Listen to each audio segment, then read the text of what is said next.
Last night, something happened that you didn't notice. The person you were ceased to exist. Sure, your physical body continues functioning, lungs breathing, heart pumping, but that specific version of you, it's gone, vanished. And here's what nobody wants to acknowledge. This death and rebirth cycle happens every single night.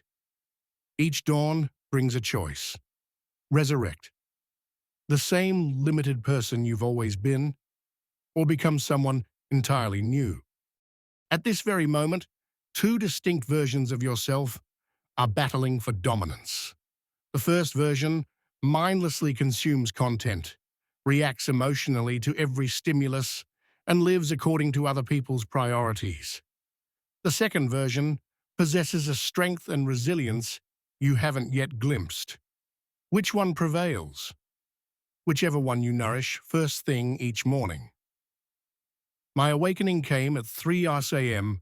during the darkest period of my existence, financially ruined, isolated, drowning in self-doubt.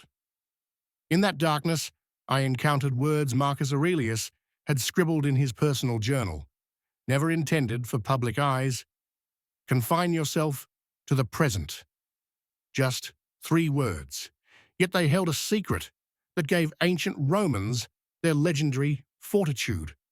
The present moment represents your only domain of absolute power, not the future, not even 5 minutes ahead.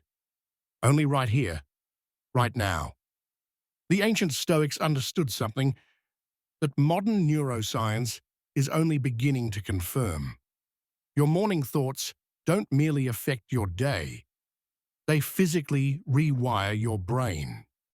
Each thought carves a neural pathway. Repeated thoughts become superhighways.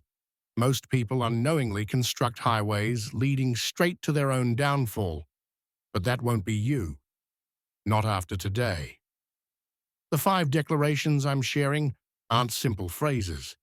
They're precision tools, each designed to slice away layers of weakness, anxiety, and self-imposed limitations that have been strangling your potential. Before we proceed, I need your commitment. Prove you're serious about transformation. Like this video, not because you enjoyed it, but because you're ready to annihilate your former self. Subscribe, because real transformation demands dedication. Comment "Reborn" below if you're prepared to meet the version of yourself that commands respect and gratitude. Share this with someone who desperately needs to witness their own rebirth. Watch every second. Each piece constructs the foundation of your new identity. Your funeral happened yesterday. Your rebirth begins this instant. Now let's go. Number 1, today, I bury my excuses. Pay close attention. That subtle voice whispering, "This isn't for me." That comfortable, toxic inner narrative, that's your enemy. That's what's stealing your future. And starting now, it ends. Permanently. If you continue feeding that voice, it will suffocate you long before death ever could. Want to know what truly separates those who ascend from those who decay? It's not natural ability. It's not fortune. It's not circumstances. It's this. People who rise hold mourning funerals. Before daybreak, they enter their mental graveyard and bury their excuses with their own hands. Meanwhile, those who remain stagnant clutch their excuses like comfort objects, lulling themselves back into unconsciousness as life moves forward without them. Look honestly at yourself. You're carrying around a cemetery of abandoned dreams. You've erected tombstones with your own labor. I'd launch that business, but I lack capital. Carved in stone. I'd leave this destructive relationship, but what if loneliness follows? Another monument. I'd pursue that passion, but what if failure comes? Yet another grave. One by one, you've murdered versions of yourself that could have achieved extraordinary things. You've been both victim and executioner. Think I'm being dramatic? Remember Epictetus, a man whose master shattered his leg, who lived enslaved, who owned nothing, declared, "No one can hurt you without your permission." A man stripped of freedom, wealth, and power, limping permanently, grasped something most free people never comprehend. He recognized that the most devastating chains are those we forge within our own consciousness. Excuses weigh heavier than iron. They crush more thoroughly than physical restraints. Here's your challenge right now. Identify your biggest excuse. That perfectly rehearsed story you recite when difficulties arise. Hold it consciously.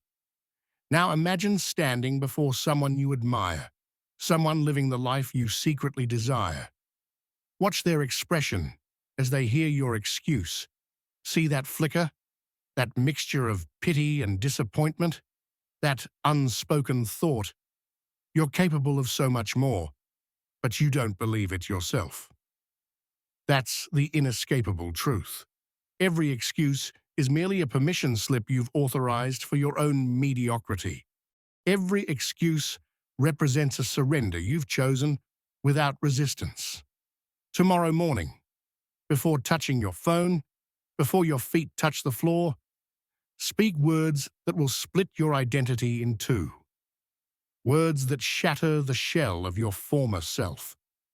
Rise, stare into your room's darkness, and declare with intensity, "Today I bury my excuses."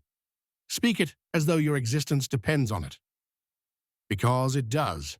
The person you're becoming has no tolerance for excuses. They crave only results. Number 2, I am already dead. Close your eyes now. Imagine yourself in a casket, the lid sealed. Above you, voices, family members, friends, colleagues discussing your life. What are they saying? Open your eyes. That wasn't morbid. That was liberation. When you genuinely accept your mortality, not abstractly someday, but potentially today, everything transforms.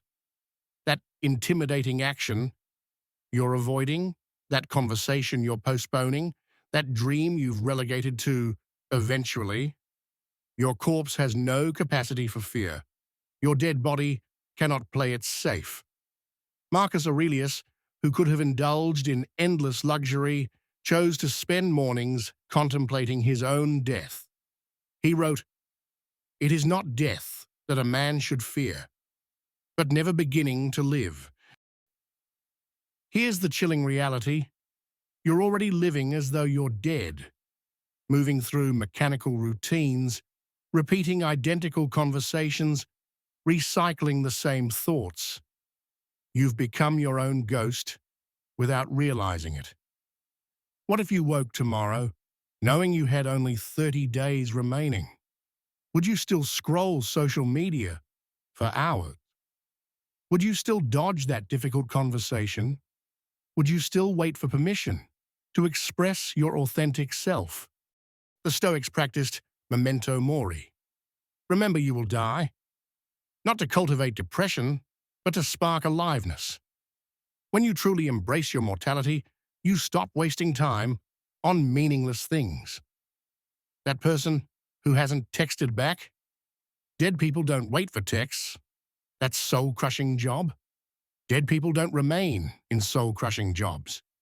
That version of yourself you're too frightened to embody? Dead people have no time for fear. Each morning, face your mirror and remind yourself, "I am already dead." Let that truth wash over you like ice water. Feel it awaken every cell. When you live as though you're already dead, you become more alive than you've ever been. The dead have nothing left to lose. Neither do you. Number 3, my pain is my power.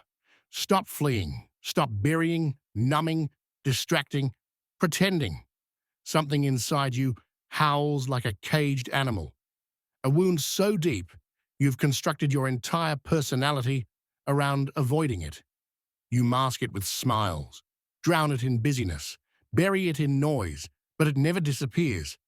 It lurks in shadows, demanding acknowledgement. You've carried it so long, it feels bone deep, woven into your identity. Every time someone advises you to let it go or move on, the knife twists deeper. They're mistaken. They don't understand. If you believe them, you'll remain weak. Your pain isn't an accident. It's not punishment. It's not ugly baggage you're meant to discard. It's the forge fire that creates you. Pain isn't your prison. It's your weapon, your hidden strength, your unshakable foundation. The world wants you ashamed of it, wants to silence you with the notion that happiness means erasing it. But your scars aren't blemishes.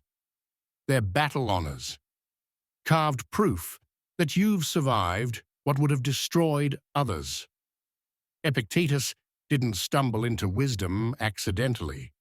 He was beaten, enslaved, stripped of dignity. Instead of breaking, he sharpened himself against his suffering until his spirit became indestructible. His chains became his teachings, his agony, his wisdom. He grasped the fierce truth. Suffering doesn't merely shape you, it creates you. Every ending, every collapse, every loss is dark soil from which something new emerges. Every new beginning comes from some other beginning's end. That ending you're still bleeding from? It's not death. It's your genesis. I know what you feel now. The chest tightness, the persistent ache, the memory that still twists your stomach. You've tried burying it in silence, but it resurfaces, clawing through every distraction layer. That thing you're most ashamed of, that heartbreak you believe ruined you, that betrayal you've never forgiven, that failure you keep replaying, that is your crown of fire. That is your initiation. The very thing you believed was your curse is what makes you untouchable.